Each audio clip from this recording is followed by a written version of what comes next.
This is the news on the hour, brought to you from the Anglican Cable Network Nigeria, ACNNTV. I am Charles Philip Owakola. The Vicar of the All Saints Anglican Church, Zone 5, Abuja, Venerable Ebenezer Onoha, has advised Christians to remain steadfast in faith and also to be prayerful in this perilous time of the country. He made this known while speaking with our news correspondent, Zubechi Frank, in Abuja.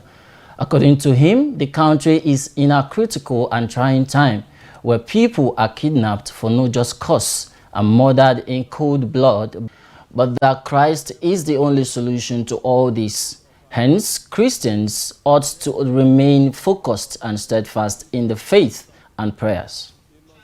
We live in a time, a critical time, a trying time in the history of our nation, where we see a lot of killings going on, innocent people dying, people murdered in cold blood. It is a good thing for us to know that as we dwell under the shadow of the shelter of the Lord's house, God will grant us safety. Our security is in the Lord. Our safety is in the Lord. You know, the weapons of Christians, they are not carnal, but they are mighty, they are spiritual, to enable us to overcome strongholds. So I advise Nigerians, I advise Christians to remain steadfast in faith and to remain prayerful. The Senate Committee on Works says plans are on the way to invite the Nigerian Ports Authority, NPA, in the coming week over lingering Apapa gridlock. The chairman of the committee, Senator Kabiru Gaya, made this known in a meeting with the management of APM terminals in Abuja. He further said Nigerian Maritime Administration and Safety Agency NIMASA, farm tank owners, manufacturers, and other relevant stakeholders have been invited to attend the meeting aimed at finding lasting solution to the problem. Kaya, who said the challenge had become an embarrassment to the country, noted that only concerted efforts would bring about lasting solution. The lawmaker said corruption was one of the major factors responsible for the problem and stated that Nigeria has to be out of this kind of problem by fighting corruption and ensure that the common man gets what he needs to get. Governor Abdullahi Ganduje of the Kano State has relieved all permanent secretaries in the state of their duties with immediate effect. In a statement signed by the Kano State Head of Service, Muhammad Awal Naiya, he said the action is in line with the present administration's resolve to vigorously implement the reform initiatives embarked upon by the government. Naiya also said that the sack was done to further ensure greater efficiency in service delivery. In addition, he said that the action was also taken to reinvigorate the top echelon of the state civil service for effective performance and directed the affected permanent secretaries to hand over to the most senior directors in their respective ministries or organizations on or before Wednesday, May 8th. He also directed them to report to the Office of the Head of Civil Service for reassignment. Meanwhile, all substantive directors on grade level 16 or 17, as well as the permanent secretaries relieved of their appointments who were interested, he said, could apply for the position of a permanent secretary. He said interested applicants should submit their applications along with their curriculum vitae and notification of last promotion or appointment to this office on or before Thursday, May 9. The Federal Airport Authority of Nigeria, FAAN, has withdrawn its aviation security and aerodrome rescue and firefighting personnel from Gombe and Kebbi airports over 732.4 million naira indebtedness.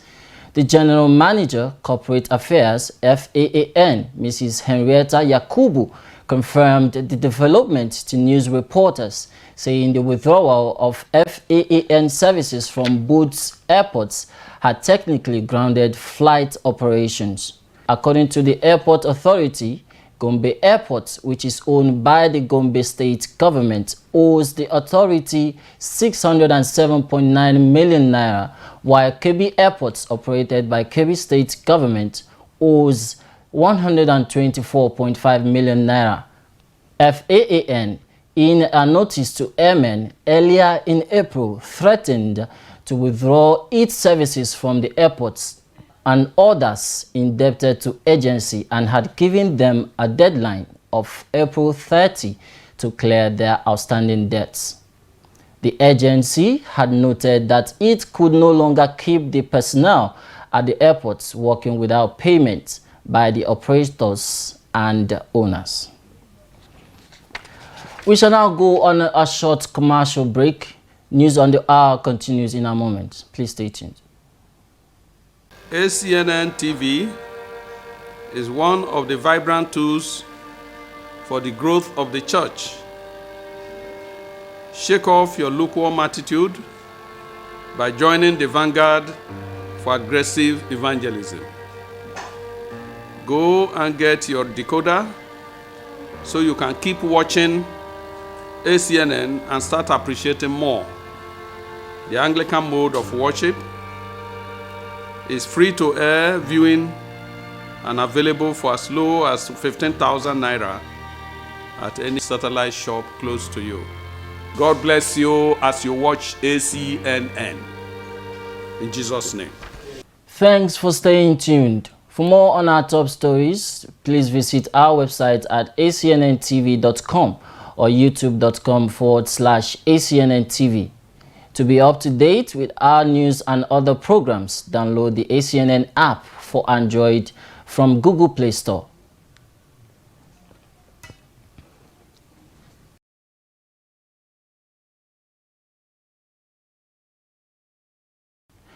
And now to the international scene.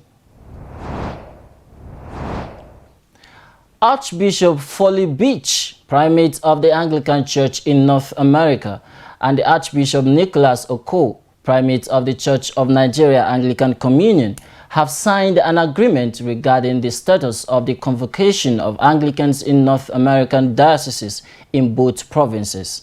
Cana was originally a missionary movement in the North America under the Church of Nigeria. Cana fulfilled two main objectives. They provided a connection between the Church of Nigeria and the Nigerian immigrants in the United States, and they provided oversight to those leaving the Episcopal Church before the inception of the Anglican Church in North America. At the formation of the Anglican Church in North America, Cana became a founding jurisdiction of the province while also retaining membership in the Church of Nigeria.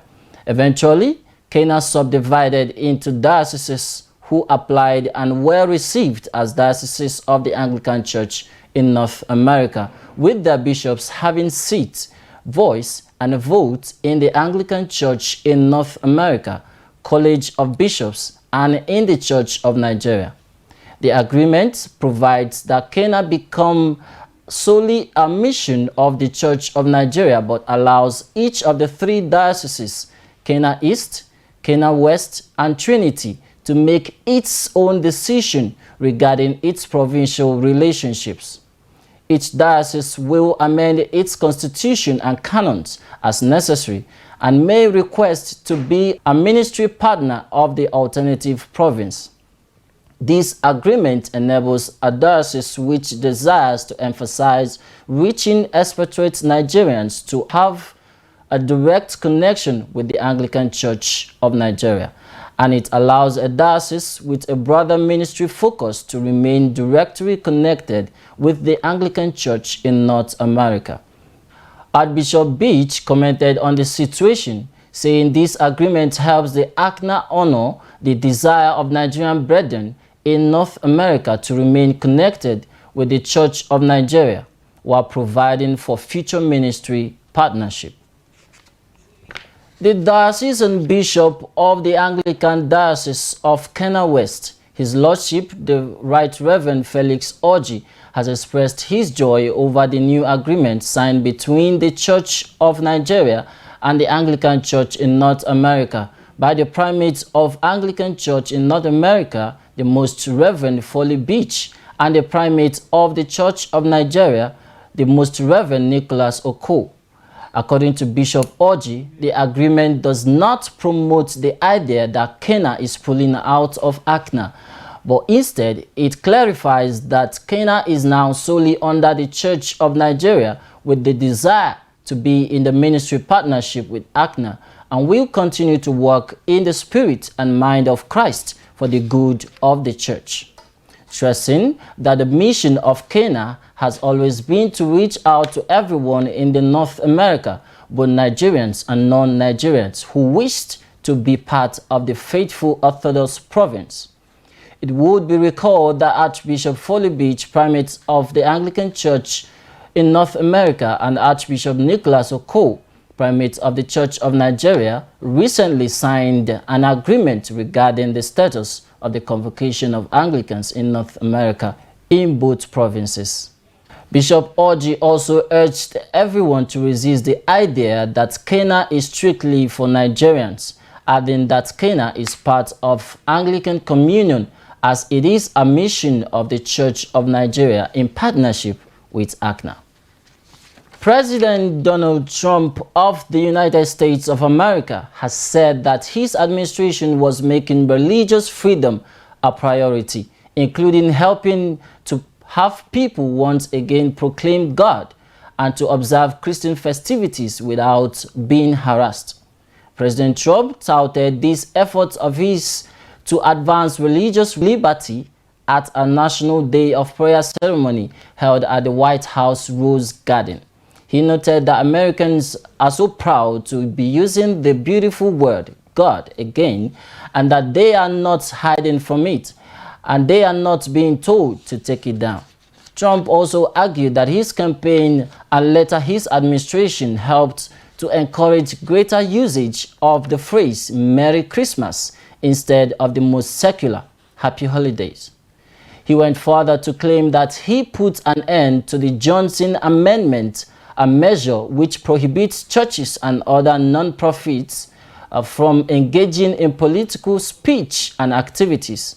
However, critics, including Americans United for Separation of Church and State, were quick to point out that the Johnson Amendment has not been officially repealed. The Rose Garden event also featured brief remarks from the Vice President, Pence, who called the observance a great tradition. Alexander Lacazette and Pierre-Emerick Aubameyang answered the call once again for Arsenal to take a commanding lead back to Valencia in their Europa League semi-final tie. It was a much improved display from the Gunners, who had gone into the game off the back of 3 straight defeats and 9 goals conceded. Mukhtar Diakabi had given the visitors an early lead, only for Lacazette to hit back twice in the first half. As the game entered injury time, Aubameyang volleyed home Said Kolasinac looping cross to give Arsenal a 3-1 advantage going into the return leg. Towards the back post, headed back in, and the back post got the header, and Arsenal are in trouble very early on. Young's pace has got in there. Can he finish it off here? Aubameyang, Lacazette, 1-1. Arsenal back in it. Brilliantly worked between the two strikers. In the other semi-final clash, Chelsea grabbed a valuable away draw in the first leg of their Europa League tie against Eintracht Frankfurt. Luka Jovic gave the Bundesliga side the lead at the Commerzbank Arena, but the Blues recovered from that setback impressively, wiping out that lead through Pedro's goal on the stroke of halftime. In support now is Kostic. They're really starting to find their stride.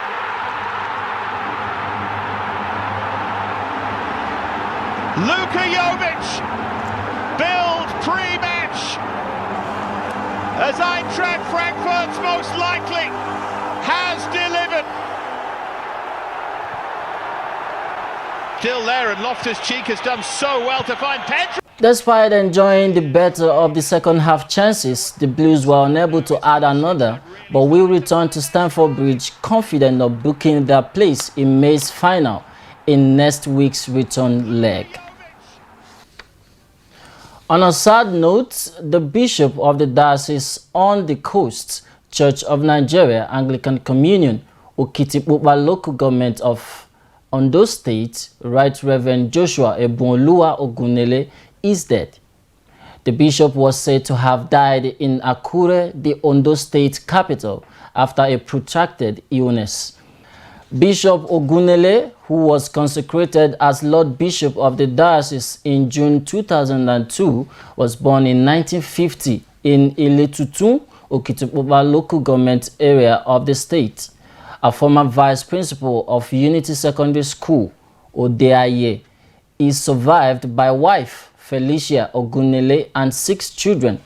Meanwhile, the Christian Association of Nigeria, Ondo State chapter, has described the death of the bishop as painful. Speaking with newsmen, the chairman of Acnn in Ondo State, Reverend John Ayo Oladapo, said the entire Christian community will miss his exemplary role. It's on that sad note we bring the curtain down on today's edition of News on the Hour. Thanks for watching. I am Charles Philip Owakola.